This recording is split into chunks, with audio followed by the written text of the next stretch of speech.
The road into Greystone Falls came down out of the high country like a slow confession, winding through stands of lodgepole pine that thinned as the land flattened and the town appeared in the valley below. Vera Dunmore walked the last 4 miles on foot, the way she had walked most of the miles that mattered in the past 3 years. Her boots found the ruts in the road without looking. Her hands were loose at her sides. The canvas pack on her back held everything she owned in the world, and it was not heavy. The afternoon light was the particular gold of late Montana September, the kind that makes even hard country look like it is trying to be beautiful. The mountains to the north caught it differently than the valley floor, their granite faces burning white and cold above the tree line.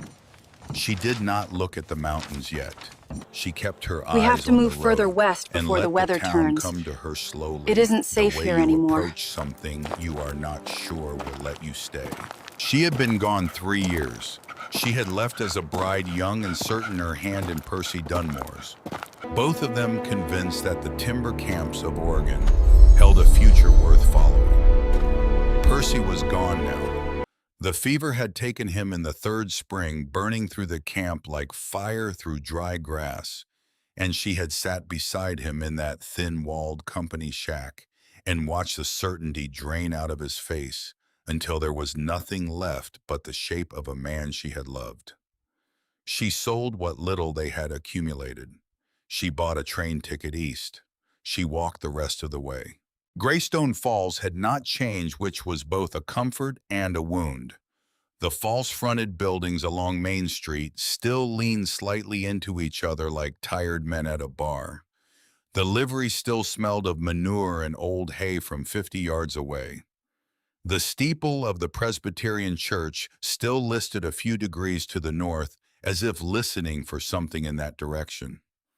Vera had grown up in the shadow of that steeple. She had been baptized under it and married in the building beneath it, and she did not look at it now.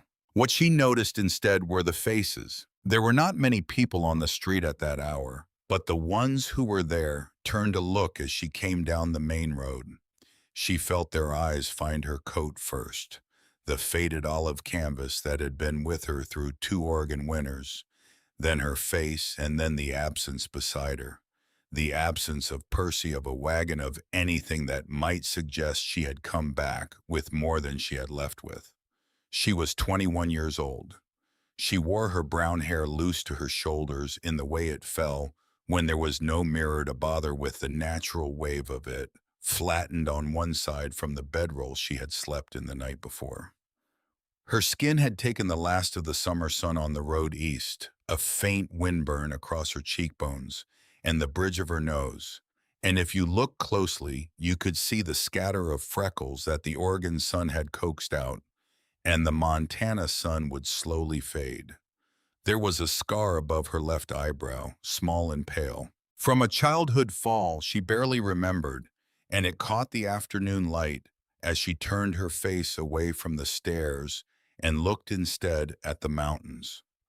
Her eyes were gray-blue, the kind of color that looks different depending on what she is looking at, and they held the particular quality of someone who has learned to read a room before entering it, not wariness exactly, but attention, careful, complete attention.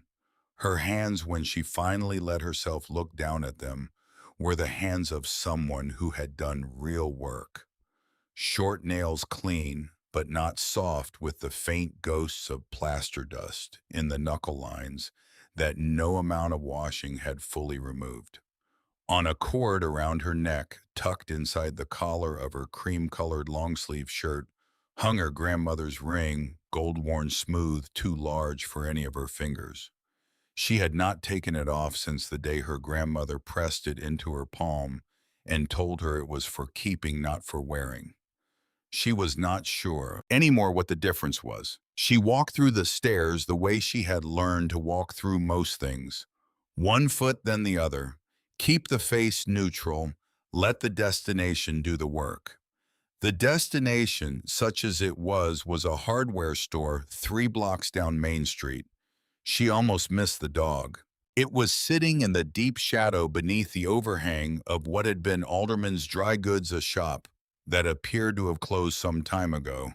The window boards gone gray, and the painted letters above the door faded to suggestion. The animal was utterly still, which was why she almost walked past it. She had taken 4 steps beyond the doorway before something made her turn back. It was medium-sized, built lean and close to the ground with the compact musculature of a dog that had been living on its own terms for a while. The coat was a warm, tawny brown, the color of creek water over sandstone, with a darker saddle of brown-black running across the shoulders and back. One ear stood straight up from the right side of its head.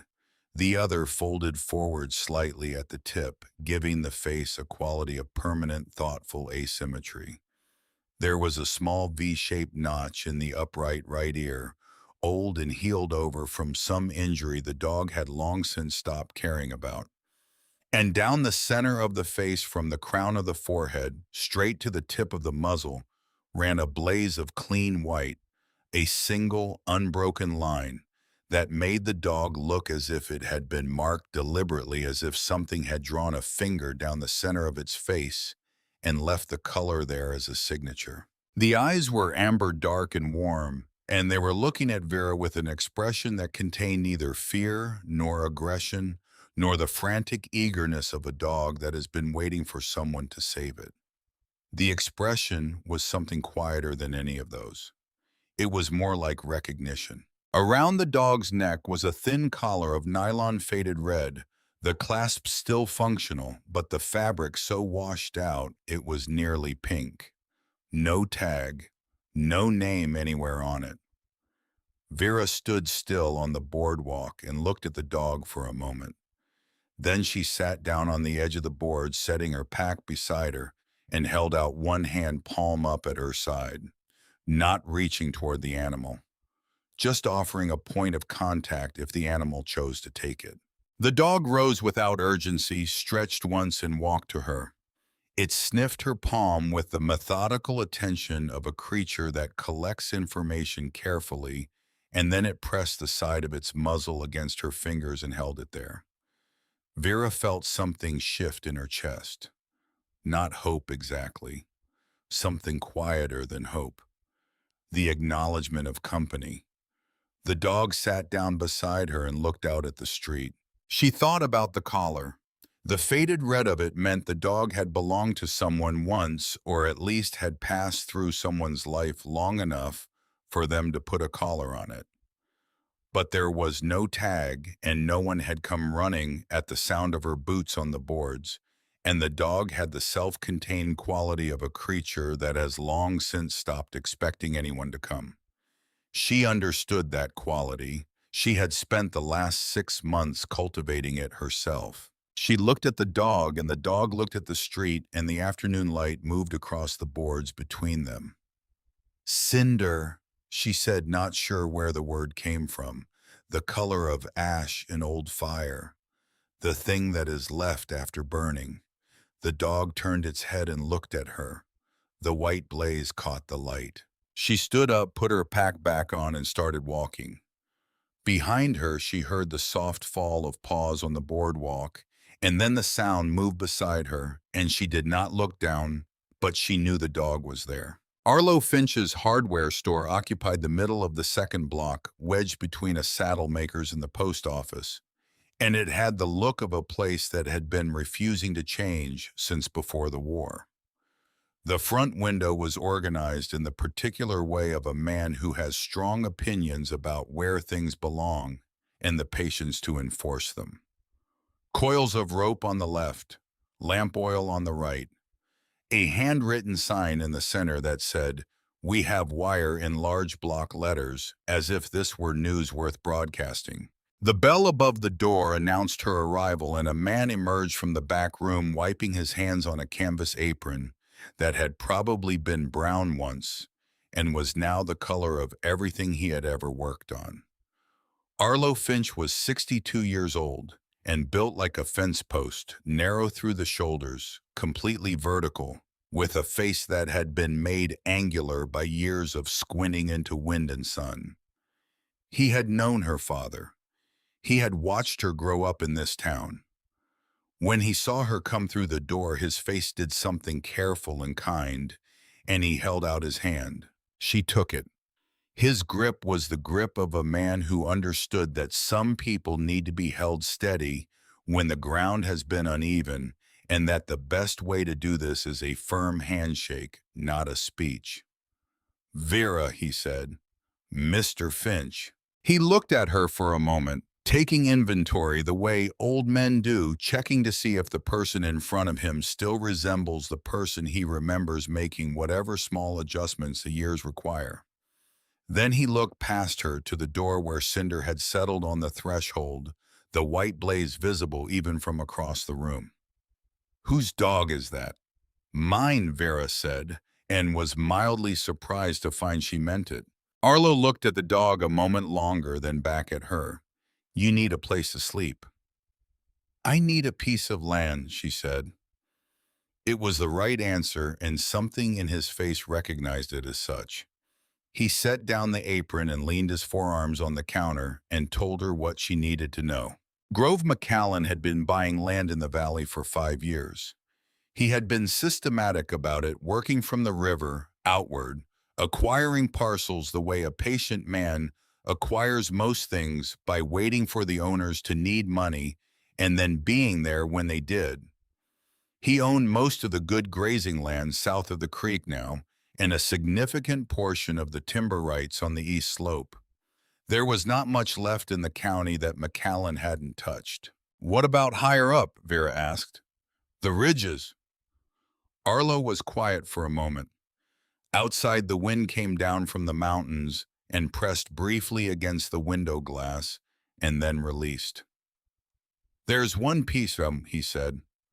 "Lot 7 up on Ashevale Ridge, 16 acres. Been sitting as a tax deed for 40 years. He paused.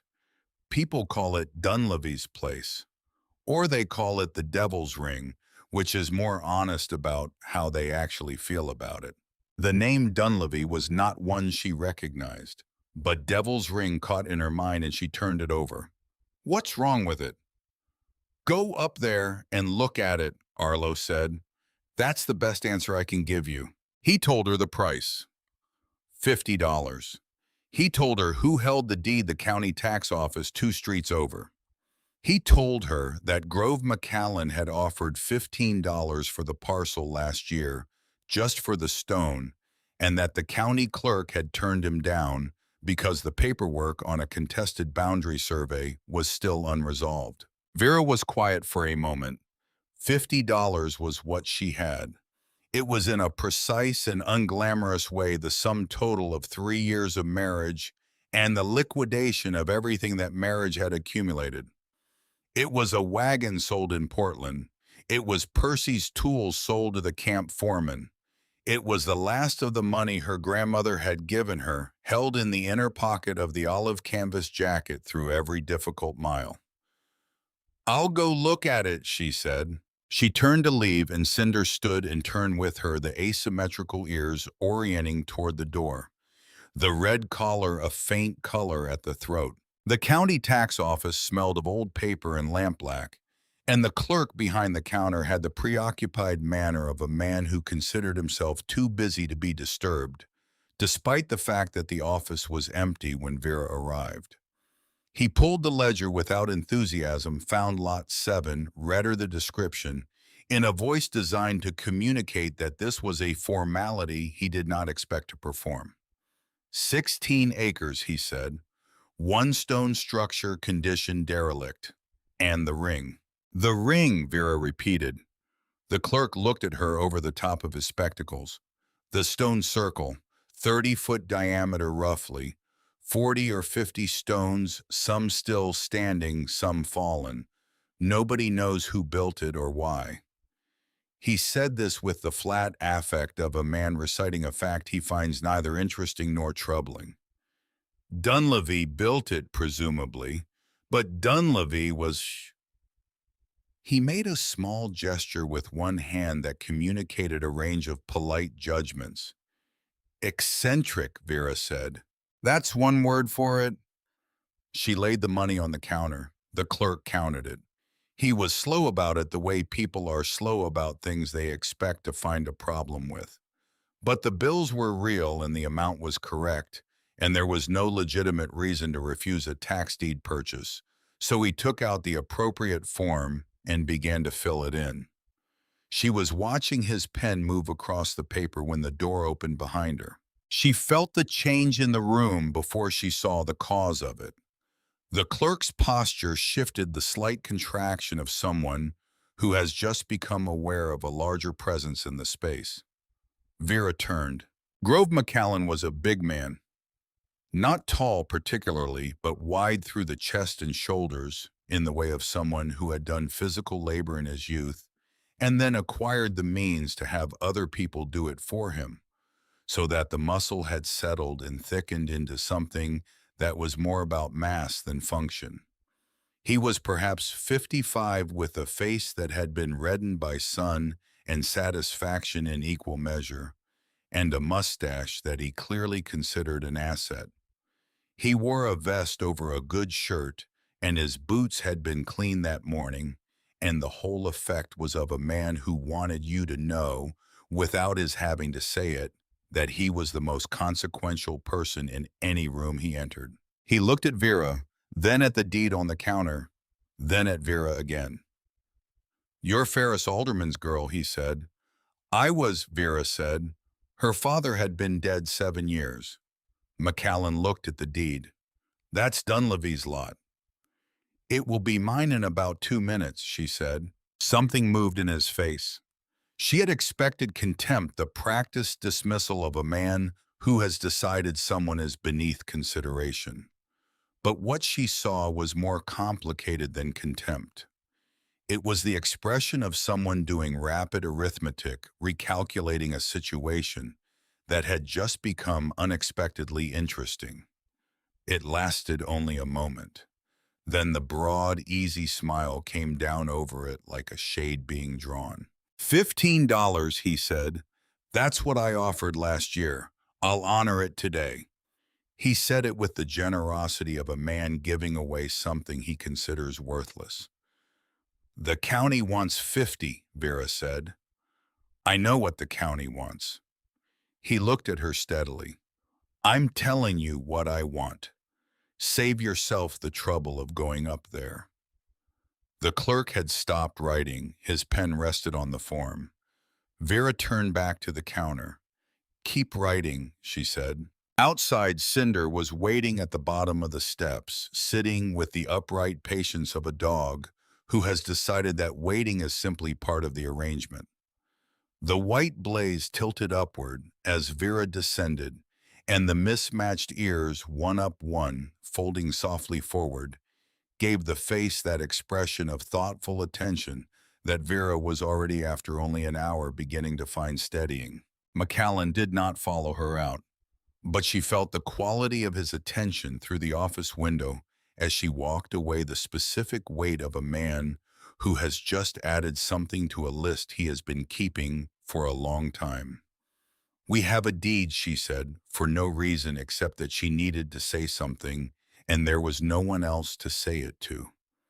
Cinder fell into step beside her. She was passing the old church when the old woman spoke. Vera had not seen her. She had been looking at the mountains to the north, the high line of Ashvale Ridge visible above the tree line, trying to locate on that dark spine of rock the place where 16 acres had been waiting 40 years for someone unwise enough to want them. The old woman was sitting on the stone bench at the side of the church, wrapped in a dark blanket despite the warmth of the afternoon, and she was watching Vera with the unhurried focus of someone who had been watching for some time. She was Crow, or appeared to be, with a face that had accumulated the weather of 70-odd years into something that was less worn than carved. Her eyes were dark and precise, and they moved from Vera's face to the dog at her side and rested there for a moment before returning. "The dog chose you," she said. Her voice was low and dry, like wind through grass. Vera stopped. I'm sorry. They know old ground. The woman's eyes went to the ridge north of town, the same ridge Vera had been watching. The man who built the circle up there, he was not talking to people. People were not interested. A brief pause. He was talking to the stone, learning what it knew. Crows do that too sometimes. Vera looked at the old woman for a moment. What did the stone know? But the old woman had returned her gaze to the mountains, and the conversation apparently was over. Vera stood there a few seconds longer. Then she walked on. She did not know the old woman's name. She did not know if what she had said was wisdom or habit, or the comfortable eccentricity of old age. But the words settled in her anyway, finding their way down through the layers of fatigue and grief and practical concern, and they stayed there. The man who built the circle. She turned the phrase over as she walked. Not the madman who built the circle, not the fool, the man who was talking to stone. Cinder walked beside her, the red collar fading in and out of shadow as they moved through the afternoon light. She bought what she could afford at the general store: flour, salt, dried beans, a new hatchet head, a small coil of rope, a box of matches. The total came to $11, which left her with exactly $1 and the deed to 16 acres of ridge land and whatever was on it. The man behind the counter wrapped her purchases in brown paper and tied them with twine, and did not meet her eyes, which told her the news of her purchase had already moved through the town, the way news moves in small places faster than the person it concerns. She repacked the canvas frame bag on the steps of the store and ate 2 crackers from the travel tin she kept in the outer pocket, sharing one with Cinder. The dog ate it with the precise efficiency of an animal that does not waste anything and does not show its hunger. The afternoon was getting on. She had perhaps 3 hours of good light. Arlo had told her the trail to Asheville Ridge began at the north end of town and was marked by a split pine at the fork. She would see what the years had done to the marker. She stood up, settled the pack, touched the cord at her neck, out of habit, the ring there steady and smooth under her fingertip, and started north. The trail was still there. This surprised her given everything she had been told, but trails have a way of persisting even when no one uses them. The land remembers pressure. The ground remembers weight. Even 40 years of wind and growth had not quite erased the faint corridor through the pines where boots had once worn a path up the side of the mountain, and Vera found the split pine without difficulty, 2 trunks from one base, one growing vertical and one growing at a 45-degree angle toward the sky, as if the tree had simply been unable to decide. The trail wound up through the pines and then through juniper and sage, the elevation rising steadily, the air cooling in the way that Montana air cools at altitude, sharp and piney and very clear. Below and behind her, the valley floor diminished slowly, the town growing small and then smaller, the afternoon light moving on it like water. The wind came in long, slow pushes from the northwest, bending the sage and releasing its smell in waves, gray-green and medicinal and ancient. Cinder walked beside her for the most part, but occasionally moved ahead, checking the trail with an unhurried thoroughness, and then waited on a rock or a fallen log until Vera caught up. The dog did not have the anxious checking back of an animal worried about abandonment. It had the calm attentiveness of a creature that has decided to be useful and is going about that decision methodically. The red color caught the light each time the dog moved into an open patch of sky. Vera watched the ridge above and tried to remember what Arlo had said about the circle. 30 feet across roughly, 40 or 50 stones. She tried to picture it and found she could not. Her imagination kept offering her the image of a small ring of rocks, the kind children make in meadows, and she knew from Arlo's tone that that was not what she was going to find. She was right. She saw it first from below, still perhaps 200 yards from the top of the trail, when the pines thinned enough to give her a clear sight line to the ridge. She stopped walking without deciding to stop. The circle stood against the sky. It was not large by the standards of the ancient world, not the scale of things she had seen in photographs from England or Ireland, but it was large by the standards of this landscape, this ridge, this specific piece of mountain where a woman was standing with the deed in her pack and $1 to her name.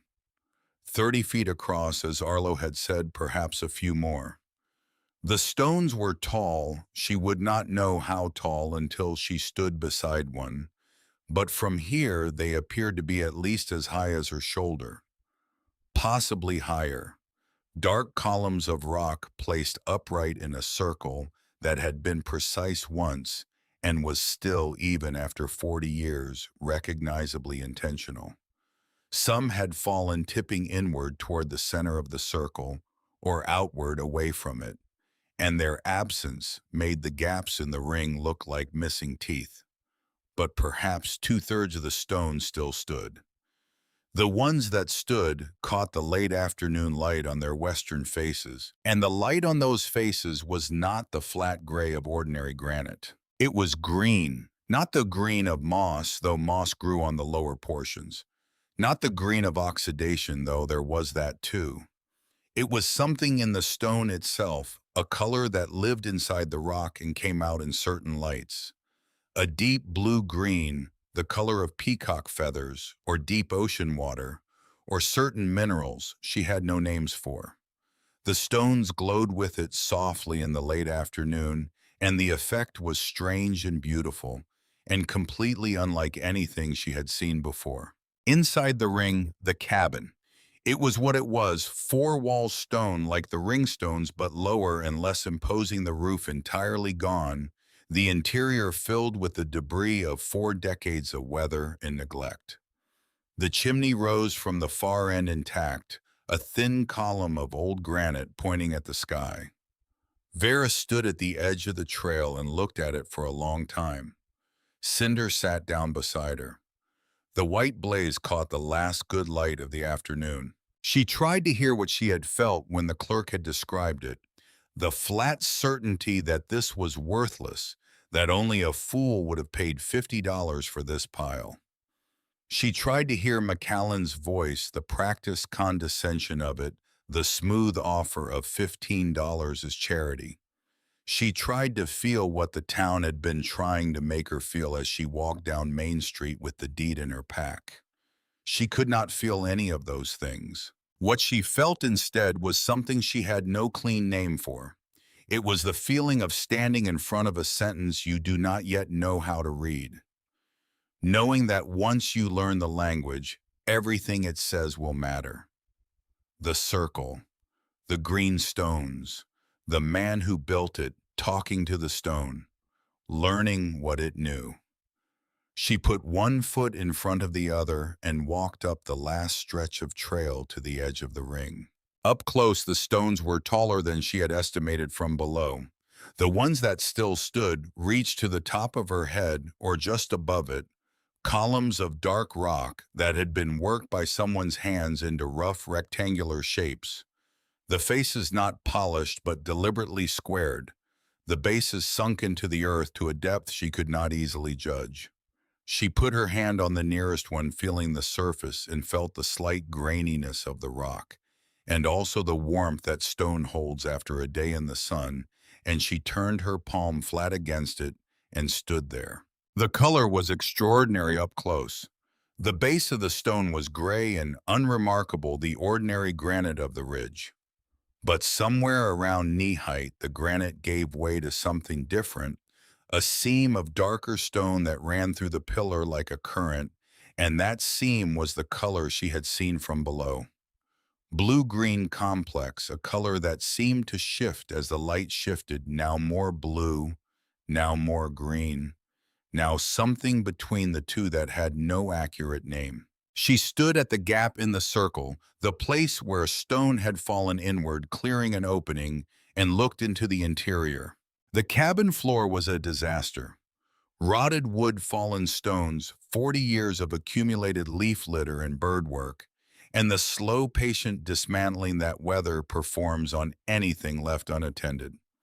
The great fireplace at the far end was choked with rubble, the hearth invisible under a foot of debris. Above her, through the open roof, the sky was turning the first pale rose of approaching evening. She looked at it and did not feel despair. She did not feel hope exactly. She felt the specific clarity that comes when the thing you have feared to see has finally been seen, and it is neither better nor worse than you imagined, just real and therefore workable.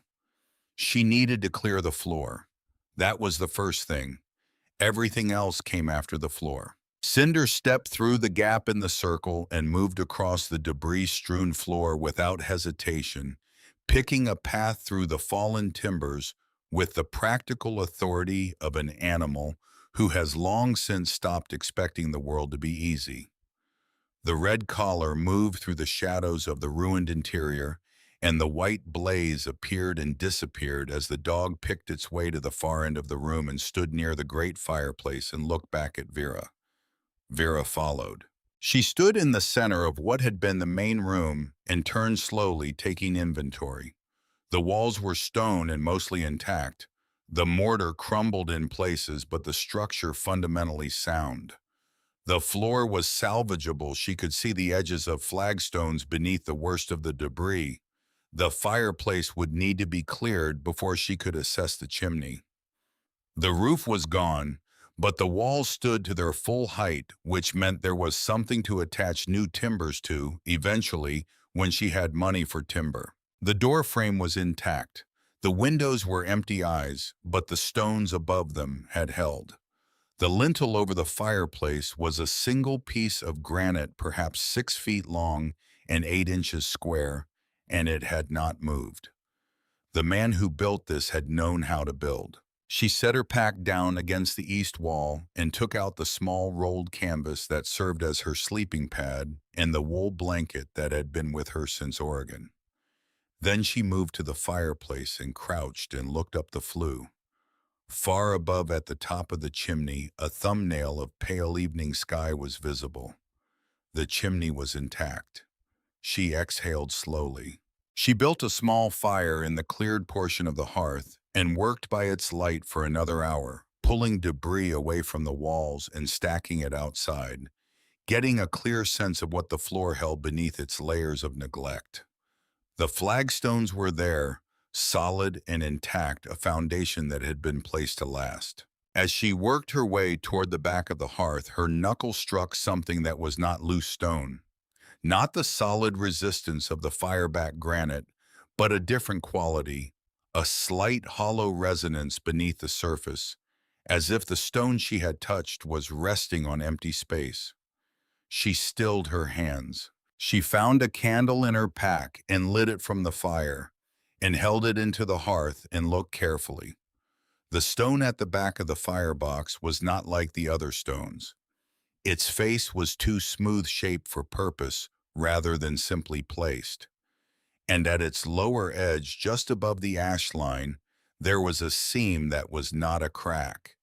It was a joint, deliberate, set. She ran her fingernail along the seam and felt it follow a clean rectangular line, left side, bottom, right side. The outline of something that had been placed to be removed. But it was late and the candle would not last, and she had a long, cold night ahead of her. She knew it was there now, and knowing was enough for tonight. She wrapped herself in the wool blanket on the canvas pad, her back against the east wall, the hatchet within reach, the deed folded in the inner pocket of the olive jacket she had not taken off. The ring on its cord was warm against her sternum from the fire's heat. Cinder curled at her feet, compact, dense, a small furnace. The red collar rose and fell with the dog's breathing in the firelight. Outside the empty windows, the Montana sky had gone fully dark, and the stars over Asheville Ridge, were the stars of altitude and open land, uncountable and cold and very old. In the morning, she would find whatever was behind that stone. She was certain of that now. As certain as she had been of very few things since Oregon had taken everything and left her standing in the ash of it, trying to figure out what came next. The fire breathed. The dog breathed. The stone walls held the warmth. Vera Dunmore slept on the mountain for the first time.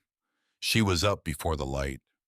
The fire had burned down to coals in the night, and the stone room held just enough warmth to make leaving the blanket an act of will rather than necessity. She lay still for a moment in the gray pre-dawn listening. The wind had dropped. The ridge was quiet in the particular way of high places before the world below wakes up a silence so complete it had texture like cloth.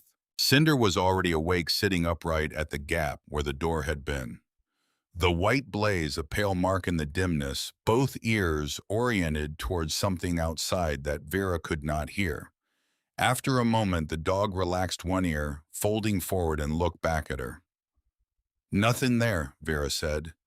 Cinder looked at her with the amber eyes and then looked back at the doorway, unconvinced but willing to table the discussion. Vera built the fire up from the coals, boiled water in the small tin pot she carried, made coffee from the diminishing supply in her pack, and ate 2 biscuits she had made the night before, in the pan flat and slightly burned on the bottom, and the best thing she had tasted in recent memory. She gave Cinder a piece of dried meat and watched the dog eat it with the same precise efficiency as always. Nothing wasted, nothing performed. The morning light came slowly through the empty windows, feeling its way across the flagstone floor. She finished her coffee, set the tin cup aside, and turned to the fireplace. In the night, she had half convinced herself that the seam she had found was ordinary, a crack in the fireback stone, the kind of thing cold and heat produce in masonry over 4 decades.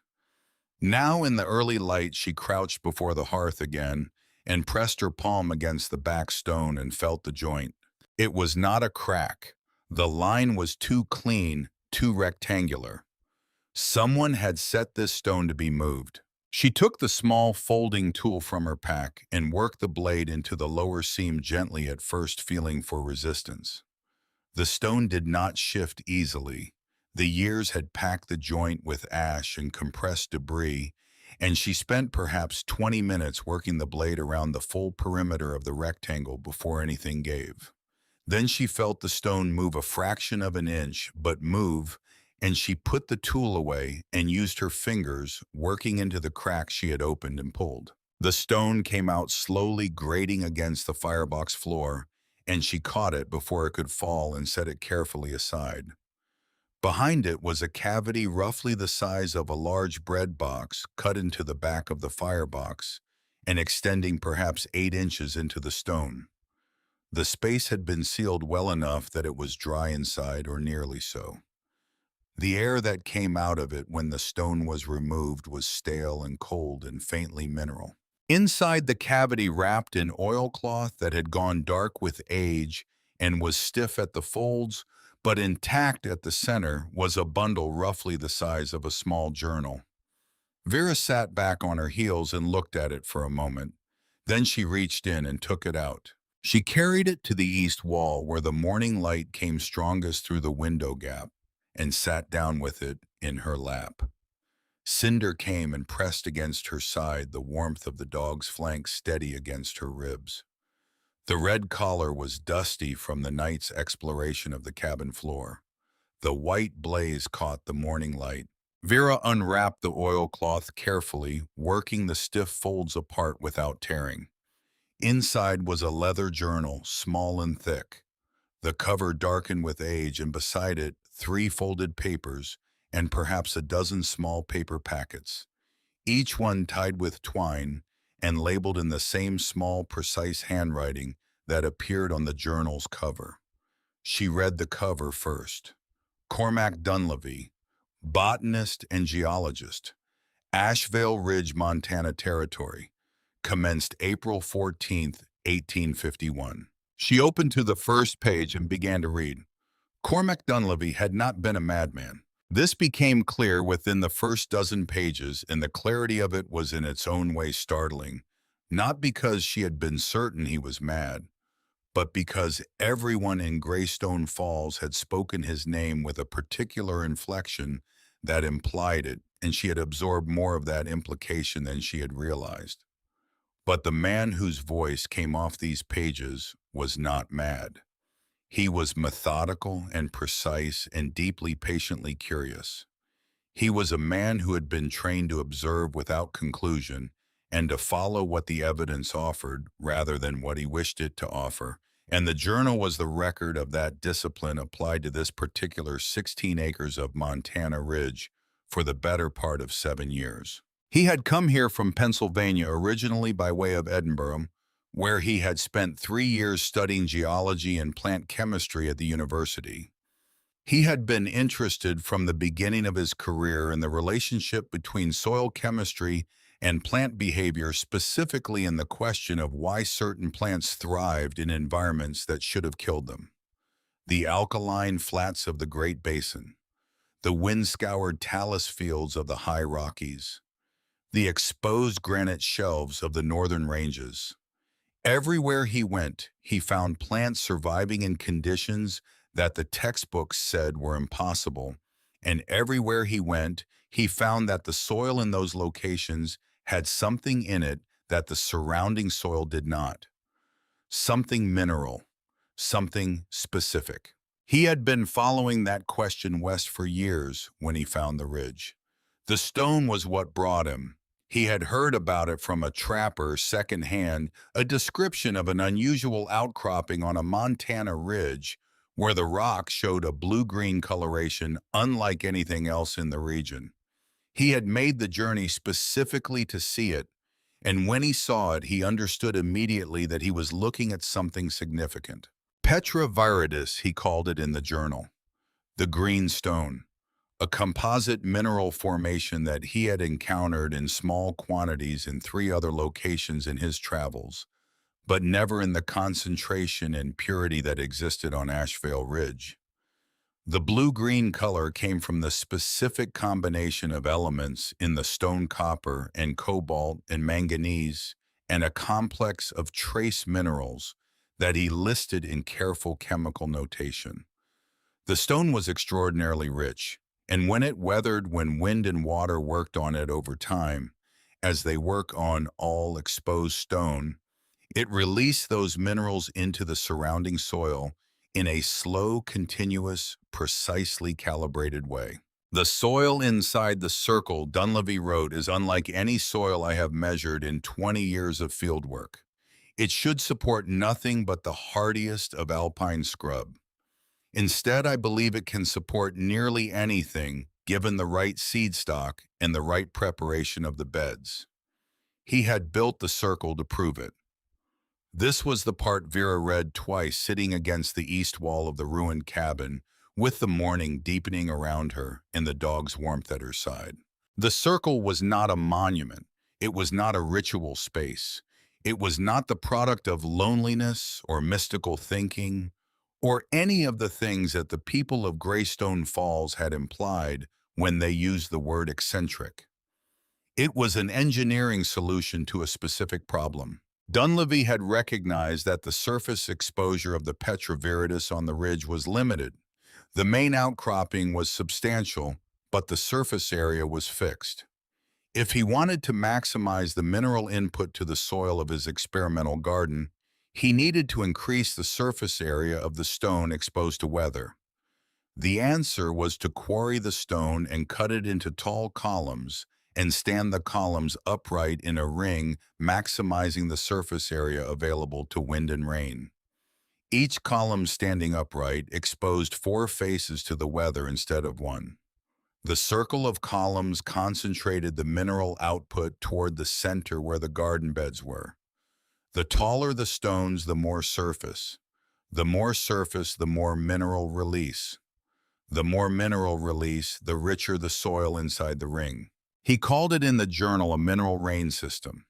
He had spent 3 years quarrying and placing the stones before he planted a single seed.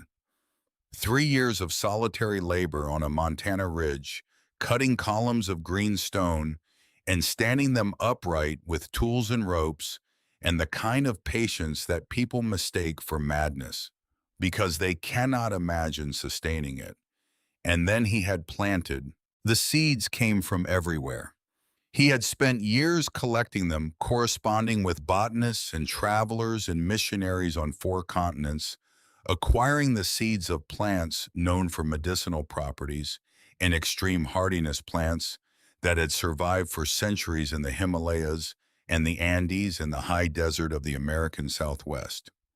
He had brought them here because he believed, based on his analysis of the soil, that this was one of the few places in North America where they might actually grow. He was right. Vera turned the pages, slowly reading his observations of the first growing season, then the second. The precise measurements of plant height and root spread, the careful notes on which species thrived and which struggled, and what adjustments he made in response. The detailed descriptions of the medicinal properties of each plant, drawn from his own research and from the indigenous knowledge he had collected in his travels, always attributed, always specific. She read about the purple flowering herb that grew in the lower beds, Salvia dorii, the Great Basin, purple sage, which he had cultivated from seed collected in Nevada. Anti-inflammatory properties well documented, he wrote. Effective as a tea for respiratory inflammation and fever. The essential oils in the leaf act on the bronchial passages directly. I have tested it myself on 2 occasions of chest cold and found it superior to anything available at the pharmacy in Billings. She looked up from the journal and out through the gap in the east wall. The beds were there.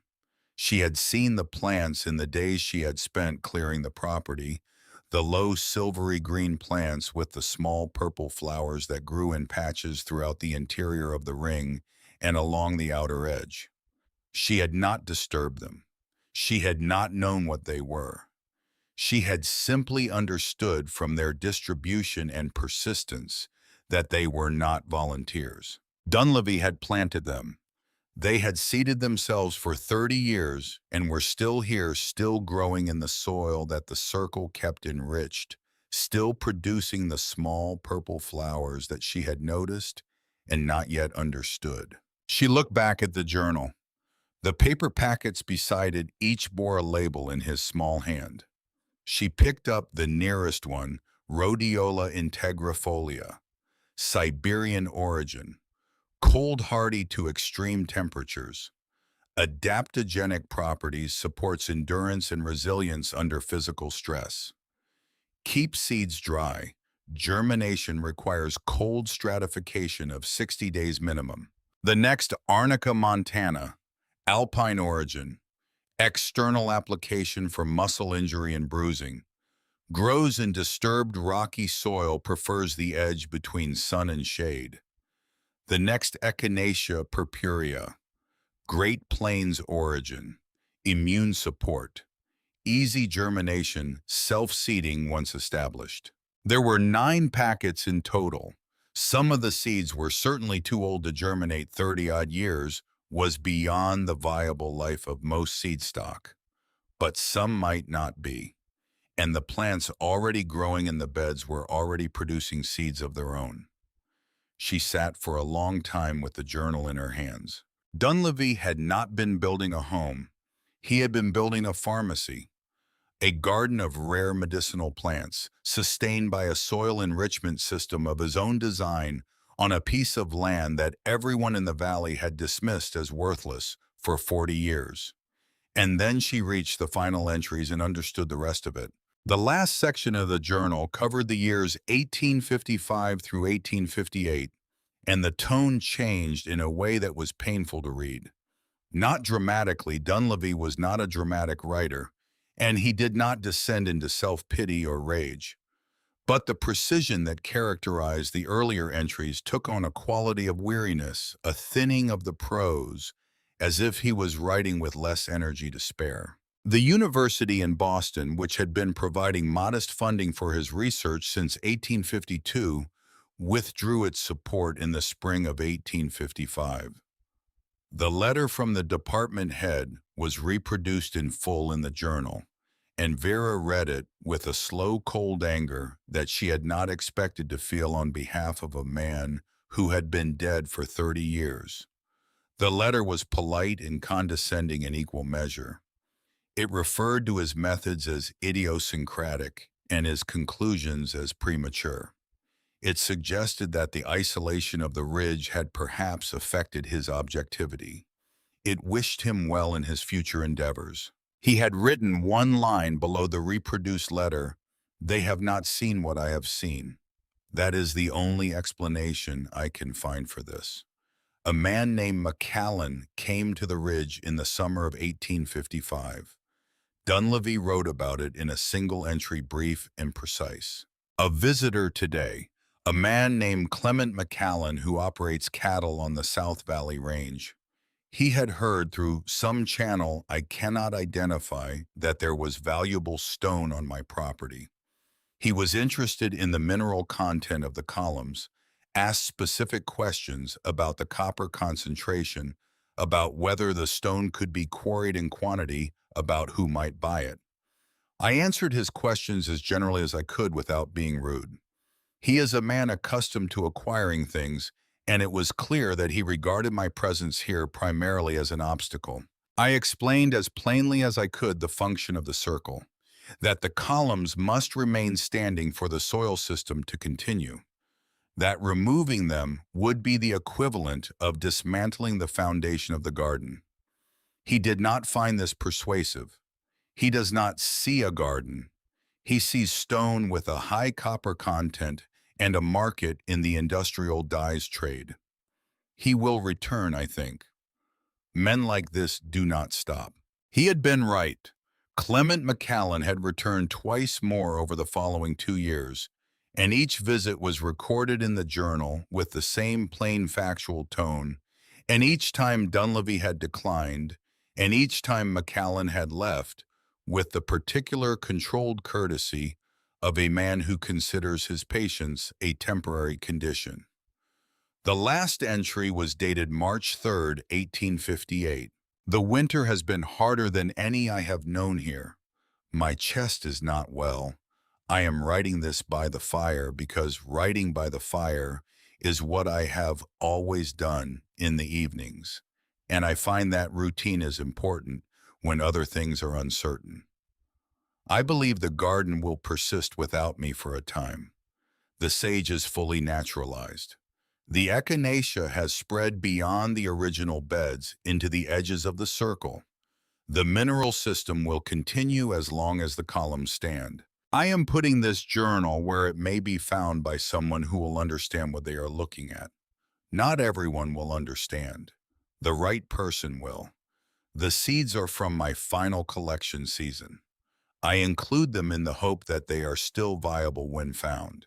If they are not, the plants already growing will provide new seed stock.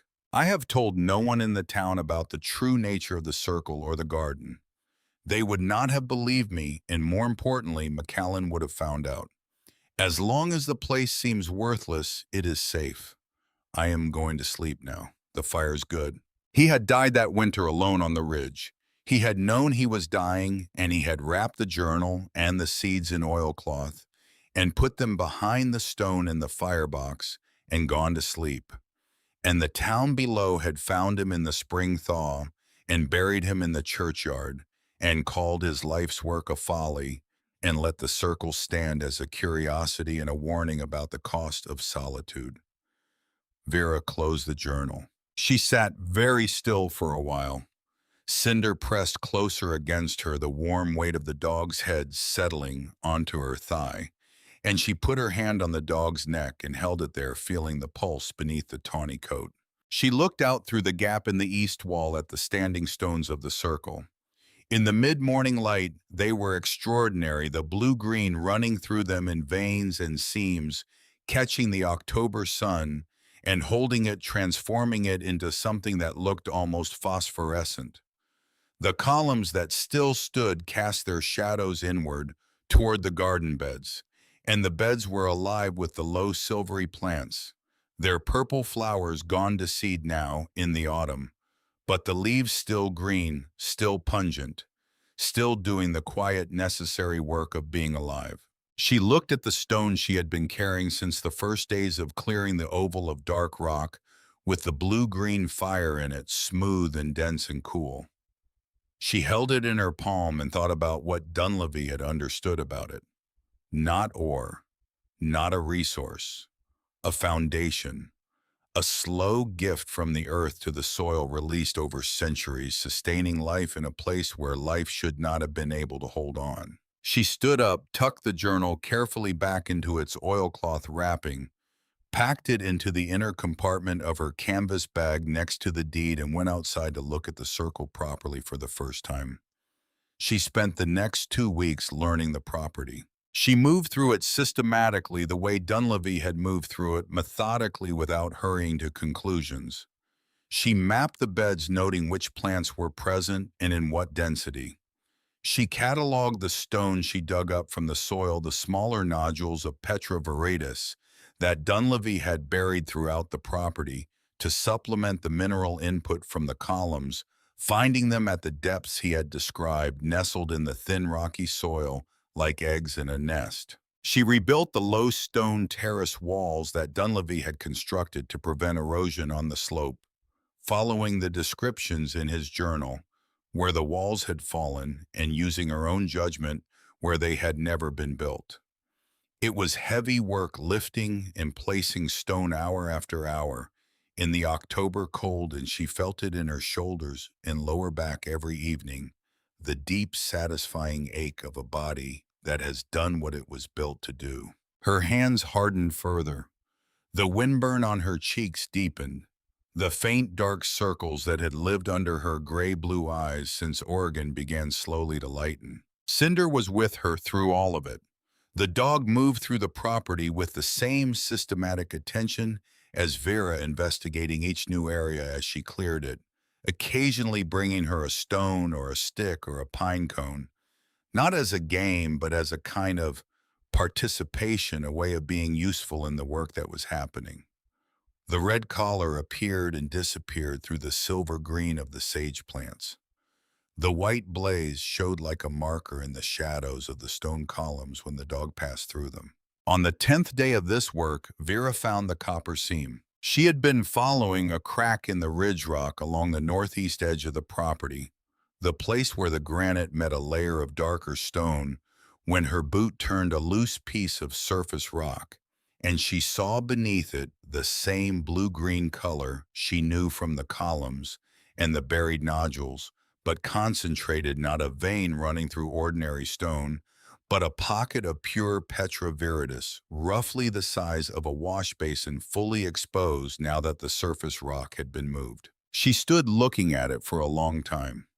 She thought about Clement McCallan in 1855, asking about copper concentration and buyers in the industrial dyes trade. She thought about Grove McCallan in the tax office, the rapid arithmetic moving behind his eyes when he saw her name on the deed. She thought about the fallen stone on the western side of the circle, the one with the fresh claw marks of a pry bar on its base, marks that had no moss on them, marks that were weeks old at most. Someone had already been on this property recently trying to take stone. The realization was cold and clear like water from a high spring. She covered the pocket of exposed Petra viridis with the surface rock she had displaced, tamped it down, and did not return to that corner of the property for the rest of the day. That evening, she wrote a letter to Arlo Finch and gave it to a rider passing through at the base of the trail, asking Arlo to find out quietly whether anyone in the county had been in recent contact with mineral brokers or dyes trade agents from Billings. The reply came 4 days later, a folded note delivered by a boy from the town. Arlo's handwriting was large and deliberate, a man's hand unaccustomed to letters. A man from Billings was here 3 weeks ago, stayed at the hotel 2 nights, met with Grove McCallan both days. I asked Henderson at the hotel what the man's business was. Henderson said he bought specialty minerals for a textile firm. Blue-green pigments primarily. Vera, that stone is worth more than I think either of us understood. Be careful. She read the note by firelight. Cinder curled at her feet, the journal open on her lap to the page where Dunleavy had written about Clement McCallan's first visit. She read the two texts together, the dead man's careful record and Arlo's living warning, and felt them close like a hand around the situation. 3 generations of McCallans, 40 years of waiting, and now a buyer and a woman alone on a ridge who had bought the property for $50 and had not known when she bought it what she was buying. But she knew now. The second time McCallan came up the ridge, he brought 2 men with him. She saw them coming from a distance, 3 figures on horseback moving up the trail in the mid-afternoon. She was working on the terrace wall along the south bed when she heard the horses, and she straightened and watched them come, wiping her hands on the canvas of her jacket. He was not here to negotiate. She could see that in the way he moved, not the broad ease of a man making an offer, but the focused economy of a man who has already decided and is now confirming details. He walked the perimeter of the circle slowly, his eyes moving over the columns, pausing on certain ones, and she understood that he was not looking at the circle as a whole. He was looking at inventory. He stopped at the northwest column, the one with the highest concentration of blue-green visible in its face, and put his hand on it. "These stones," he said, not turning around. "What are you planning to do with them?" "Leave them where they are," Vera said. He turned then. "They're not serving any purpose where they are. They're serving the purpose they were built to serve." She saw his eyes move to the journal she had placed inside the cabin doorway. She had been reading during the noon break and had not put it away. He could not read the cover from this distance, but he could see it was a book of some kind. "Dunleavy's notes," he said. She felt the stillness come into her face. "You knew about the journal." "My father knew there was a journal. We assumed it was lost when Dunleavy died." He said it with the casualness of a man correcting a minor misapprehension. "It doesn't change anything about the stone." "It changes quite a bit about the stone," Vera said. "Come back when you have something different to offer." His face did not change. That was the thing about McCallan. The smile came and went, but underneath it was the same fixed quality, the same conviction that the situation was ultimately negotiable, that everything was, that a man with enough land and enough money and enough time could wait out almost any obstacle. "I'll give you $200 for the deed," he said. The number was large enough that it required a moment to absorb. $200 was 4 years of wages for a working man in this county. It was a house in town and a fresh start, and the complete elimination of the problem that was currently living on a cold ridge with 50 cents in her pocket. Cinder came and stood beside her. She had not seen the dog approach. The white blaze was steady at her side, and one ear was up and the other was folding forward, and the amber eyes were on the 3 men with the calm assessment of an animal that does not show alarm but does not miss anything either. "No," Vera said. McCallan looked at the dog for a moment, then back at her. "You'll think about it." "I won't." He remounted without a hurry and turned his horse toward the trail, the 2 men following. As they passed the western edge of the circle, one of the men, the broader of the two, with a short-handled pick tool hanging from his saddle, let his eyes rest on the northwest column for slightly longer than the others. Vera watched them go. That evening, she walked the full perimeter of the circle, examining each stone that McCallan had passed near. On the north side, she found at the base of a column had been disturbed. Fresh soil turned the grass roots cut. Someone had tried to work something into the base of the stone, a lever or a chisel, and had not finished. The disturbed earth was a day old at most. One of the men had been working on the stone while McCallan kept her attention at the south end of the circle. She stood at the base of the column and put her hand on the stone, and looked down the length of the circle to where the mountains were going dark against the evening sky. The Petra viridis was cool under her palm, dense and old and patient in the way that stone is patient, which is to say absolutely. She was going to need help. Not because she was afraid, or not only that, but because what she had found on this ridge was not a private matter and never had been. Dunleavy had known that. That was why he had hidden the journal rather than burned it. He had not been protecting his own claim. He had been preserving the knowledge, holding it in trust for whoever came next. She went back to the cabin and read until the candle burned down, memorizing the sections of the journal that described the Salvia dorii, the rhodiola, the arnica, the echinacea. She read the chemical notation for the Petra viridis until she understood it well enough to explain it to someone who had not spent months living beside these stones. Outside, the wind moved over the ridge and through the standing columns, and the sound it made was not quite music and not quite language. She was beginning to understand what it was saying. The sky turned strange on the last day of October.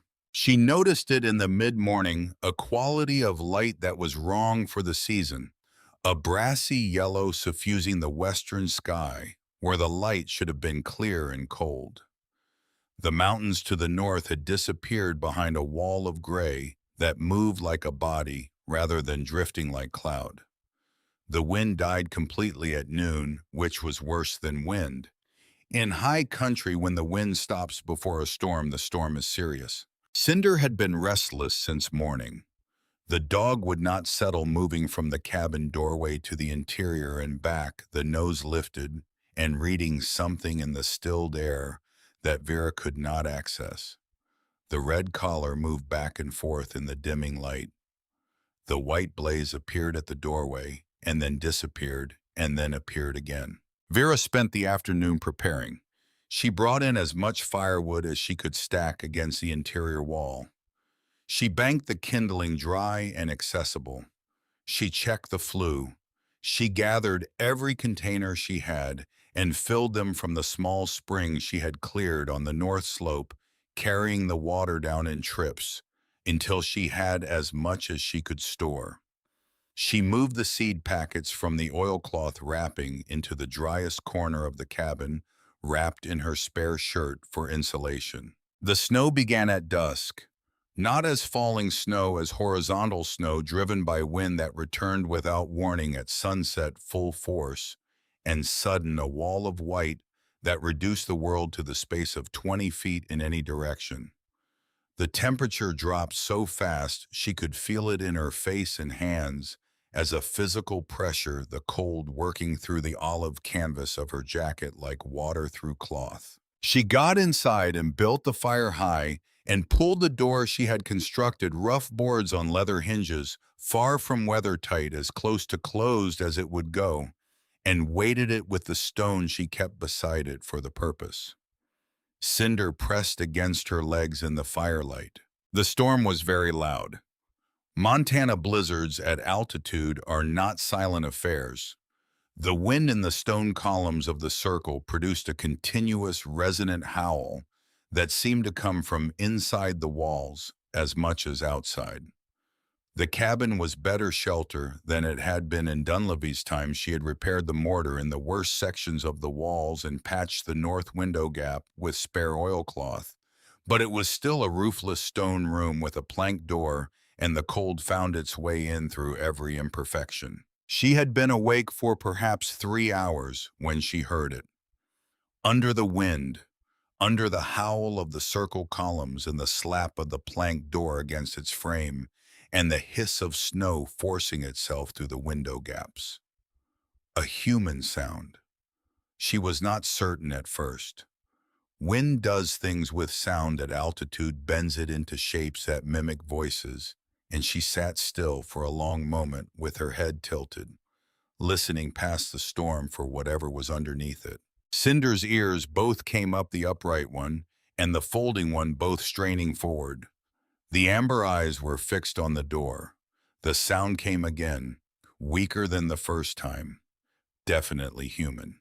She put on her jacket, took the length of rope from the corner of the cabin and tied one end to the support post she had set into the fire back and pushed through the plank door into the blizzard. The cold was a physical thing.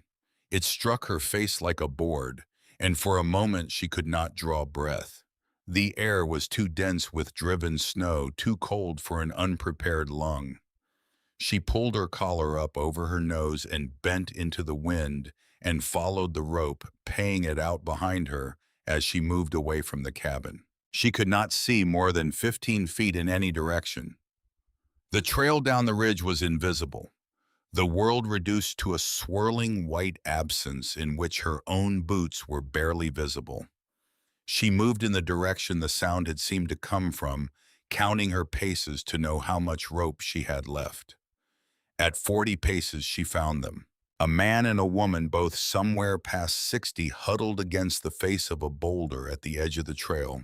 They had a lantern extinguished, the oil burned out, and the man was positioned with his back to the wind, his arms around the woman who was shaking in a way that went beyond cold.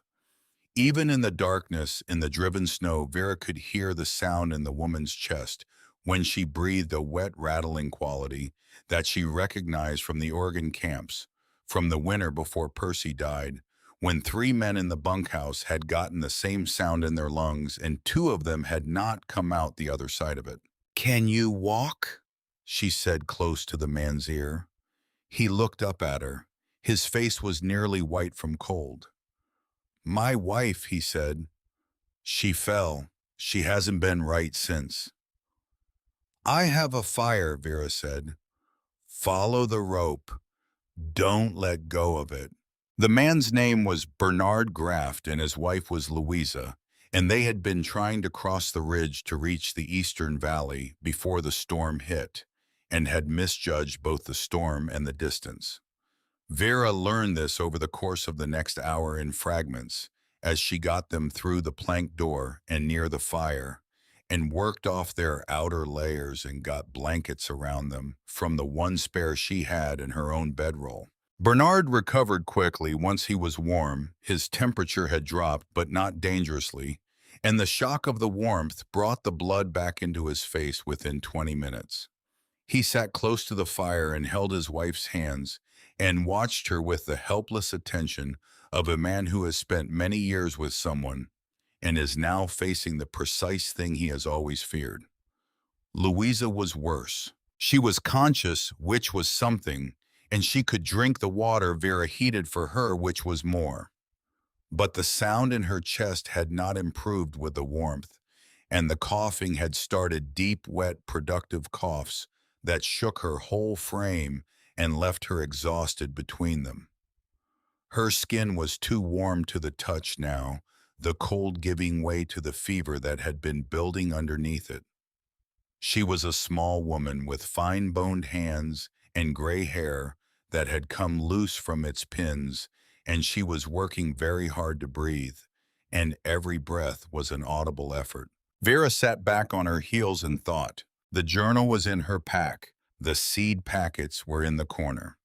On the south side of the lower terrace in the most established of Dunleavy's beds, the purple sage had been growing all summer, and she had harvested the leaves in the first week of October and hung them to dry from the remaining joist in the corner of the cabin. She had done it because the journal said to, because it seemed prudent to harvest what was available before the frost, without knowing then that she would ever need to use it. She needed it now. She took down the hanging bundle of dried leaves, the sage smell strong and medicinal and sharp as pine in the warm air of the firelit room. She took the journal from her pack and found the pages she had memorized 2 weeks ago. But she read them again carefully before she did anything, because this mattered in a way that other things on this ridge had not yet mattered. Salvia Dori, Great Basin Purple Sage. The essential oils act directly on the bronchial passages. Steep 2 tablespoons of crushed dried leaf in 1 cup of boiling water for 10 minutes. Do not boil the leaf itself. Administer hot as the patient can tolerate. Repeat every 2 to 3 hours. She measured the dried leaf by the journal's instruction and crushed it between her palms and put it in the tin cup and poured the boiling water over it and set it near the fire to steep. The smell it released as it steeped was extraordinary, sharp and clean, and complex the scent of pine and mint, and something older than both, something mineral and deep. Bernard looked at the cup and then at Vera. "What is that?" "An old remedy," Vera said, "from the man who built this place." She helped Louisa sit up and held the cup to her lips. "Drink it slowly," she said. "All of it." Cinder came and lay against Louisa's feet, the warm weight of the dog, a steadiness that required nothing and offered everything.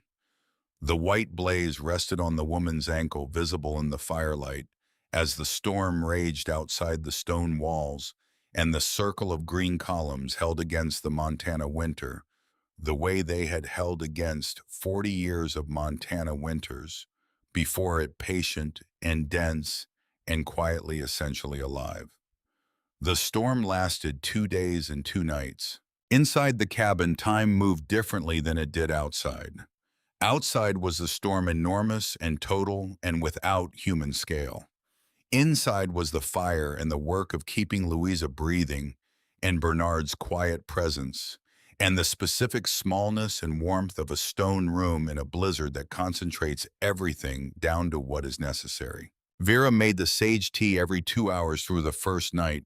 By morning, the fever had stopped climbing. By the second morning, it had begun to fall.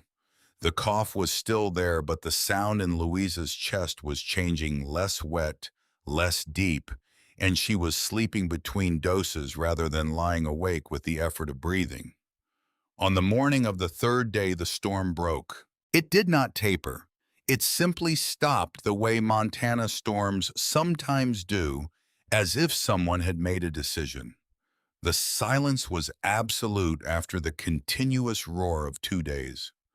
The world outside was transformed, 3 feet of snow on the level surfaces, more where it had drifted against the circle columns, the stones themselves barely visible as dark shapes under white caps.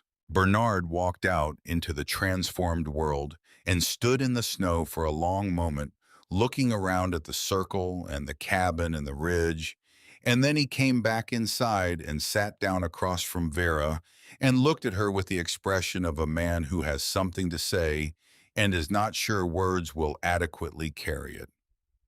"We owe you a great deal," he said. "You don't owe me anything," Vera said. "You needed shelter. I had it."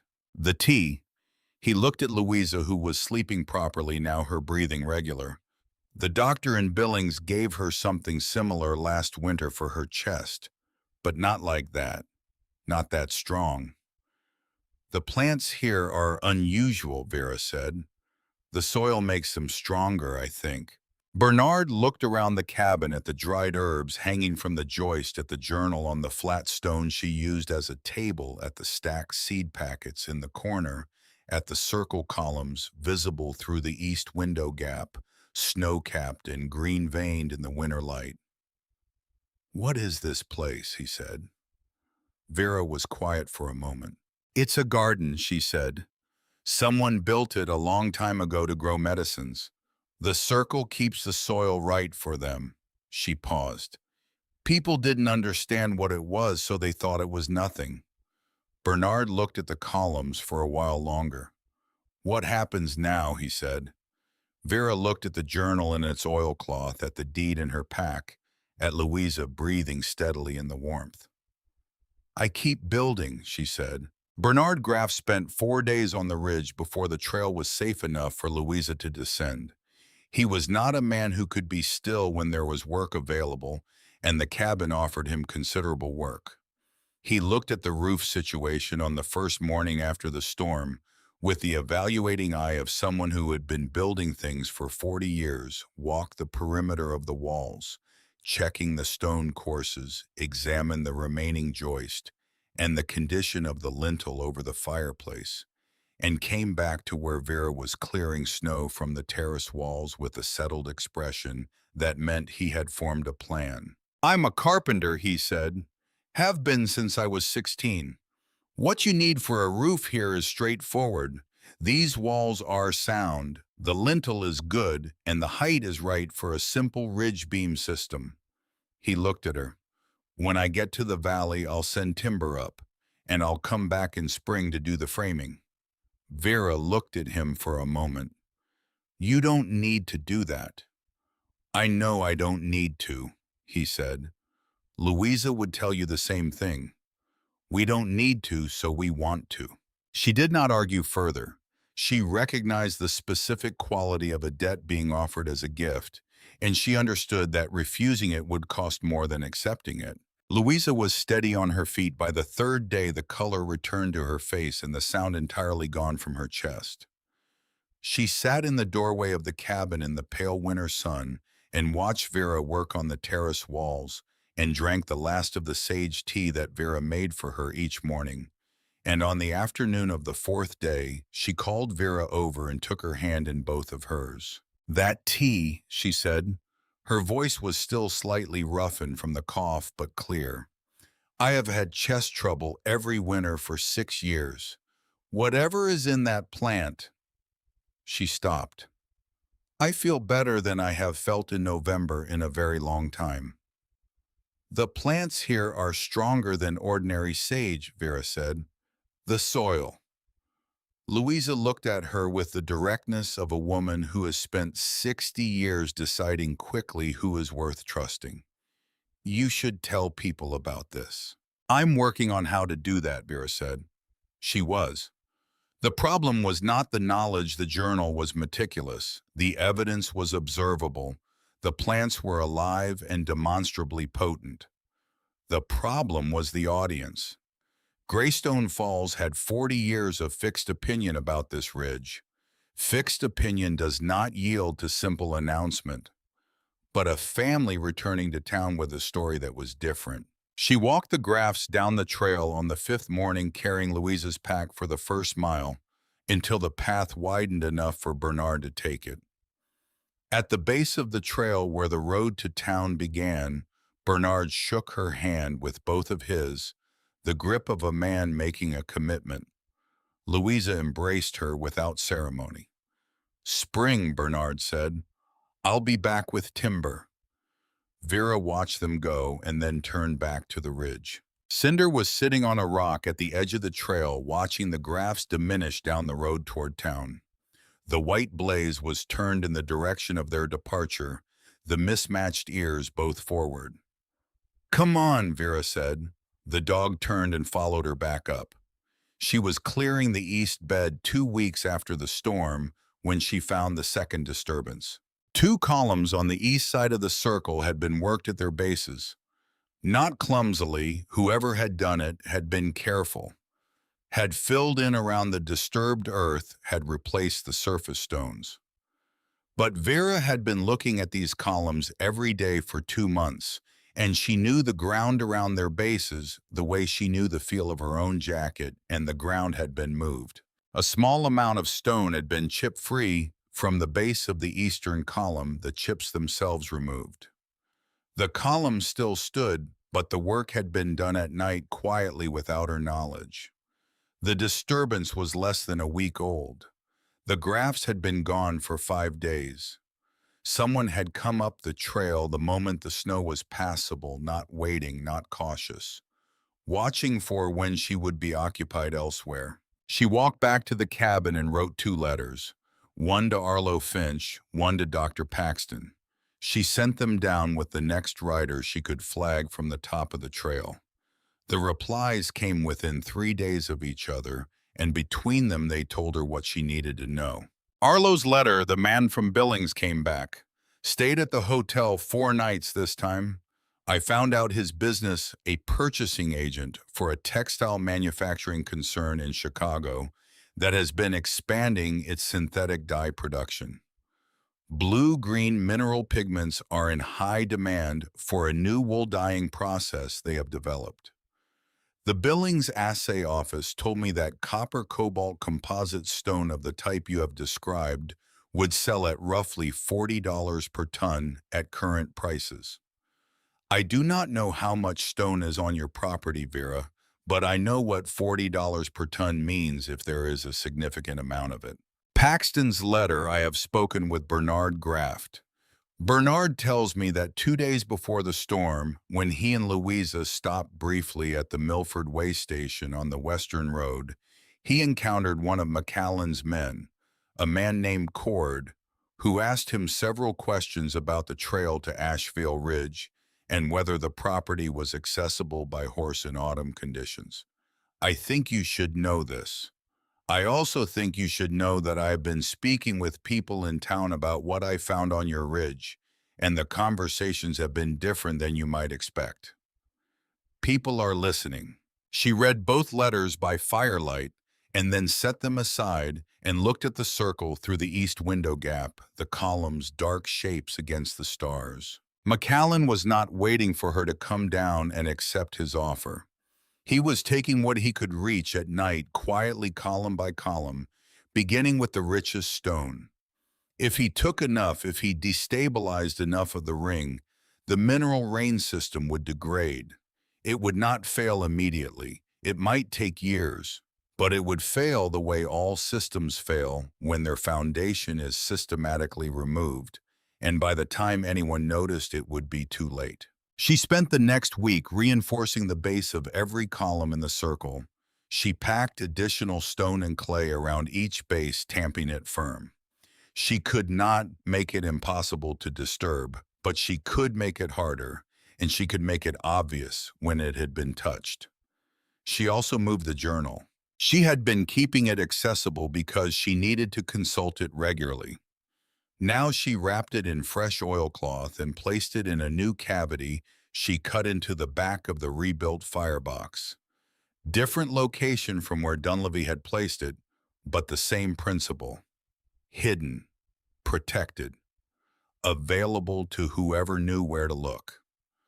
The letter from McCallan's lawyer arrived on the first Monday of December, delivered by hand to the Greystone Falls post office and held for her there. It was 3 pages written in the formal language of legal correspondence.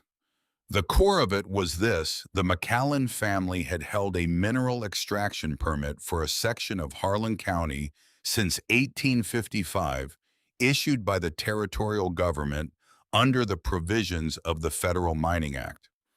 The boundaries of that permit were claimed to encompass a portion of the land currently described as Lot 7 Asheville Ridge. The validity of the 1889 tax deed transfer was therefore in question pending survey clarification. The McCallan family was prepared to pursue the matter through the county court. Vera stood at the post office counter and read the letter twice, and then folded it along its original creases and put it in the inner pocket of her jacket. She went directly to Arlo Finch's hardware store and read him the letter in full, and Arlo listened with his forearms on the counter and his eyes fixed on the middle distance, and when she finished, he was quiet for a moment. "The 1855 permit," he said. "I remember when that was issued. There was a meeting about it. The permit covered the South Ridge mineral rights, but there was a disputed boundary on the north section. The survey was never completed because the terrain was too difficult to run the line accurately in that season." He looked at her. "The McCallans have been claiming the north section was included for 40 years.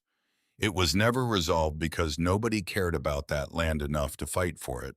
"Somebody cares now," Vera said. "Yes," Arlo said. "Somebody does." She looked at him. "The journal has a survey. Dunleavy drew the property boundaries based on the original land grant that preceded the mining permit. If he was accurate, was he accurate about everything else?" She thought about the soil chemistry and the mineral rain system and the salvia and Louisa Graft breathing clearly in the winter air. "Yes," she said. "Then get the journal," Arlo said. The hearing was held on the second Friday of December at the county land office, which was the largest room available for public business in Greystone Falls, and which was not large enough for the number of people who came. Vera had not expected the turnout. She had known about the hearing through Arlo had prepared as carefully as she could, had spent 3 days rereading every section of the journal that pertained to the property boundaries and the permit history and the mineral rights. She had made careful copies in her own hand of Dunleavy's survey map and his property boundary notation so that the originals would not have to leave the journal. What she had not anticipated was that when she came down the trail that morning and walked the length of Main Street toward the land office, she would not be walking alone. Bernard Graff was standing at the hardware store when she passed. He fell in beside her without a word. Louisa was with him. Arlo Finch came out from behind his counter, pulling on his coat, and joined them on the right. A farmer she recognized from the North Valley was waiting at the corner with his wife. By the time she reached the land office, there were 11 people with her.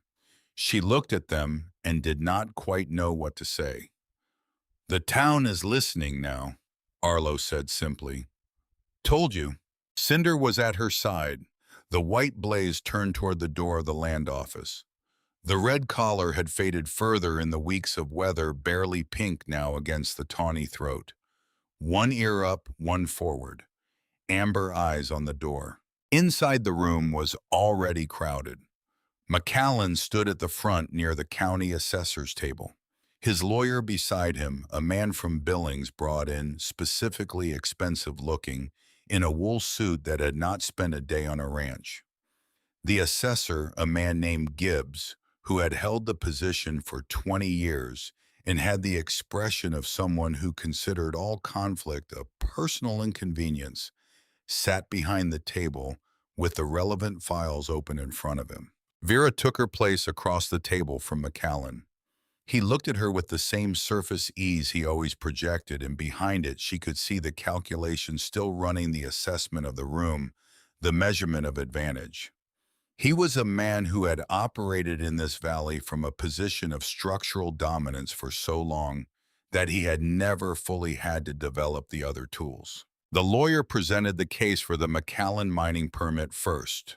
He was good at it, clear, organized the documents arranged in the order of their argument. The 1855 permit, the territorial survey, the claim boundary extension, the precedent in federal mining law for the priority of mineral extraction permits over subsequent land grants. He spoke for perhaps 15 minutes, and when he finished, the room was quiet with the particular quality of people who have heard a convincing argument and are waiting to find out whether there's another one.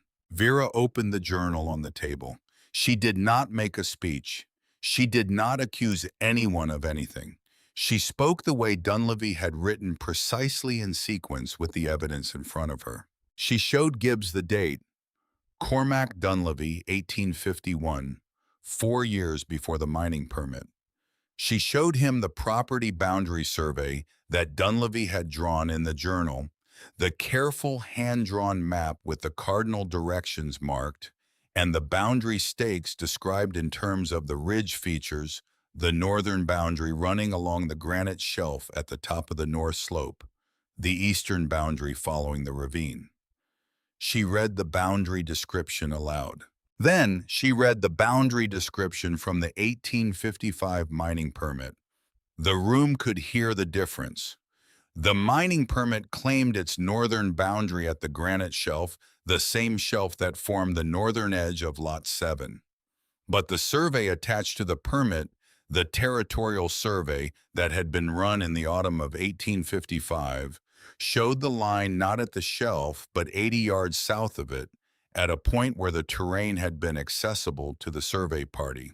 Dunleavy's northern boundary was 80 yards north of the mining permit's northern boundary. The property described in the 1851 land grant, Vera said, does not fall within the boundaries of the 1855 mining permit. Not the north section, not the center, not any portion. Dunleavy knew the terrain. He surveyed it himself. He knew exactly where the permit line ran, and he chose this parcel because it was outside it. She looked up from the journal and across the table at McCallan. "He wrote about your grandfather," she said. In this journal, on July 14th, 1855, he wrote that Clement McCallan came to the ridge and wanted to know whether the stone could be extracted and sold. He wrote that he explained the circle and why the stone had to stay. He wrote that your grandfather didn't understand what he had built. She paused. 3 generations of your family have been trying to take stone from this circle for 40 years. The reason the stone is worth taking is precisely because of what Dunleavy built with it. Without the circle standing, without the system working, the soil dies and the garden dies, and everything he created disappears. You cannot have the value and destroy the source of the value at the same time. The room was very quiet. Dr. Aubrey Paxton spoke from the back of the room. He did not stand, he simply spoke, and the clarity of his voice in the silence was sufficient. He described what he had found on the ridge: the mineral soil, the medicinal plants, the salvia preparation that had broken Louisa Graff's fever. He described the therapeutic value of the other species documented in the journal and growing in the beds. He described what it would mean for a remote valley community to have a source of medicinal plants that did not require a 2-day ride to Billings. He said the last part simply without drama. If the stone is removed, the garden fails. If the garden fails, this valley loses something it has not had and will not easily replace. I am asking this room to consider what that costs. The silence continued. McCallan's lawyer said something to McCallan in a low voice. McCallan looked at him and then looked at the room. He made the calculation that men like him make when they realize the room has shifted, that the social arithmetic has changed, that what was possible yesterday is not possible today in this configuration of witnesses. He looked at Vera. She looked back at him with the gray-blue eyes that had learned in 3 years of hard living to be entirely steady, and she waited. McCallan looked away first. "Adjourn," he said to his lawyer quietly. "We'll review the survey." He would not review the survey. They both knew that. The surveys were what they were, and the room had heard them, and Greystone Falls was a town of 400 people, where everyone would know by tomorrow morning exactly what had been said and exactly what it meant. The legal challenge would be withdrawn because pursuing it was no longer worth the cost. Not the financial cost, but the social cost, which in a small valley where your neighbors are also your market and your labor force, and the people who help you when the roof comes off in a blizzard, is the more significant of the two. He walked out of the land office with his lawyer and without looking at the room again. The copper seam on the northeast edge, the one she had covered and not returned to, she would deal with that differently now. Not hide it. Document it the way Dunleavy had documented everything, and keep the documentation where it belonged, inside the circle, in the soil that needed it, in the system that made it mean something beyond its price per ton. Vera closed the journal. Cinder, who had been sitting pressed against her left leg throughout the proceedings, turned its head up toward her. The white blaze caught the lamplight of the room. The amber eyes held the particular quality of an animal that does not fully understand human conflict, but understands perfectly when the person it has chosen is all right. She put her hand on the dog's head briefly. Around her, the room began to breathe again. Spring came to Asheville Ridge the way spring comes to high country. Reluctantly in pieces, the warmth arriving in the afternoons, while the mornings stayed cold, the snow retreating from the south beds first, and holding in the north corners until mid-April. Vera watched it come from the work of it, because spring on the ridge was not a time for watching. It was a time for everything at once. The sage was first to show itself, the silvery green pushing through the last of the snow with the calm certainty of a plant that has been doing this for a long time and sees no reason to rush. Then the echinacea, the familiar purple coneflower heads emerging from the rocky soil of the lower beds with more vigor than the previous year. Then in the north corner where the exposure was right, the rhodiola compact, succulent leaf growing in the shelter of the columns the way Dunleavy had placed it. The columns themselves looked different in the spring light than they had in any other season. The snow melt had cleaned them, washing the winter grime from their surfaces, and the blue-green color ran through them in the morning light like something alive, like the color that lives in deep water or in certain feathers, or in the particular quality of light that comes just after rain. Vera had stopped trying to find the precise word for it. It was the color of this place, and it was enough to call it that. Bernard Graft arrived in the third week of April with a wagon of timber and his tools, and two men he had brought from the Eastern Valley, both of them carpenters. He arrived at the base of the trail in the morning, and they spent 2 days hauling the timber up in sections. Vera and the two carpenters carrying the longer pieces between them, Bernard directing the whole operation slow and deliberate and good-natured, in the way of people doing physical work they have chosen rather than been assigned. The roof went up over 4 days, ridge beam rafters sheathing, and finally the cedar shingles that Bernard had brought at his own cost, water-resistant and good for 30 years.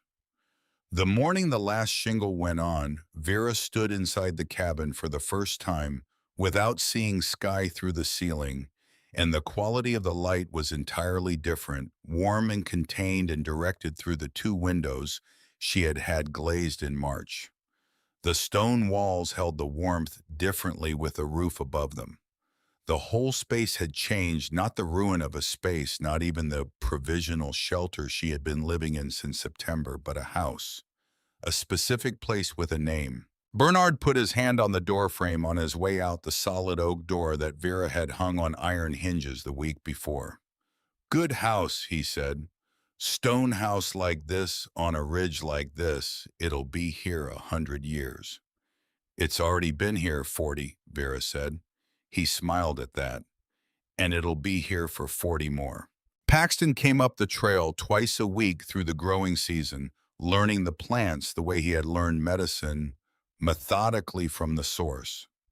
He brought his medical bag not out of habit now, but out of genuine purpose, because the ridge had become part of his practice in a way he had not anticipated when he first climbed the trail in November. He learned the salvia preparation first, then the arnica extraction for external application, then the echinacea tincture that Dunleavy had documented in the journal's later pages, then the rhodiola preparations that he began using for patients with chronic fatigue. The results were, as he told Vera on a May afternoon, while they were harvesting the first serious cutting of salvia together, somewhat extraordinary. "I have a woman in town who has not left her bed reliably for 2 winters," he said, stripping leaves from a stem with the practiced hand he had developed over the past months. "She is 61 years old. She has chest trouble and joint pain, and last winter I could do very little. I started her on the rhodiola preparation in March." He paused. "She walked to church on Easter Sunday, first time in 3 years. Vera looked at him. "Dunleavy knew," he said. "He knew what this soil could do, and he knew what these plants could do, and he built the system to make them possible. The university in Boston called him eccentric." He set the harvested bundle in the basket. "I think they should be embarrassed." People came up the trail now. A farmer from the North Valley with a persistent lung complaint. A woman from the south end of town whose daughter had recurring fever every spring. A man who had heard about the ridge from his neighbor, who had heard about it from Bernard Graft. They came up, and Vera met them at the gap in the circle and answered their questions and showed them the beds and what grew in them, and she gave them what Dunleavy had documented and what she had learned from months of working with the plants, and they went back down the trail with what they had come for. The name the town had given the place, Dunleavy's Devil Ring, was not used anymore. Vera had not asked anyone to stop using it. It had simply fallen away the way names fall away when they no longer fit the thing they are attached to. Some people called it Dunleavy's garden, which was accurate. Some people called it the medicine circle, which was also accurate. Some people simply called it Vera's place, which she accepted as the most honest of the three. The grave in the Greystone Falls churchyard that had borne Cormac Dunleavy's name without explanation for 31 years received in June of that year a proper stone paid for by Paxton and Arlo and Bernard Graft and 12 others who had contributed without being asked. The stone read Cormac Dunleavy, botanist and geologist, 1819 to 1858. He built what the valley needed before the valley knew it needed it. Vera had suggested the last line, and Paxton had approved it, and the stonecutter had cut it without comment. She had stood at the grave on the morning the stone was placed and looked at it for a while, and she had thought about what it means to build something you will not live to see understood, and whether the building of it is diminished by the not living to see it.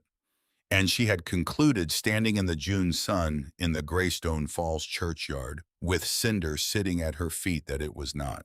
The building was the thing, the building and the hiding of the journal and the trust placed in the stone and the soil, and the slow, patient work of chemistry that someone would eventually come. On an evening in late July, with the summer well established, and the light lasting until 9 o'clock in the Montana sky, Vera stood on the highest terrace of the garden and looked at what Cormac Dunleavy had built and what she had continued and what the land itself had been doing all along without anyone's permission. The circle stood around her, the columns casting long shadows eastward in the late light, perhaps two-thirds of them still upright as they had been when she arrived. But the bases she had reinforced in November had held through the winter and the spring, and the columns were sound. The gaps in the ring where the fallen stones lay were simply part of the shape of the thing, now not damage but history, the record of 40 years written in stone. The beds below her were full. The purple sage and silver-green rose along the lower terraces, the flower heads just past their peak and beginning to set seed for the following year.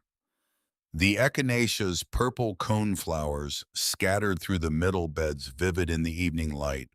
The arnica along the east terrace, small and yellow-flowered, modest and useful, and entirely in its right place.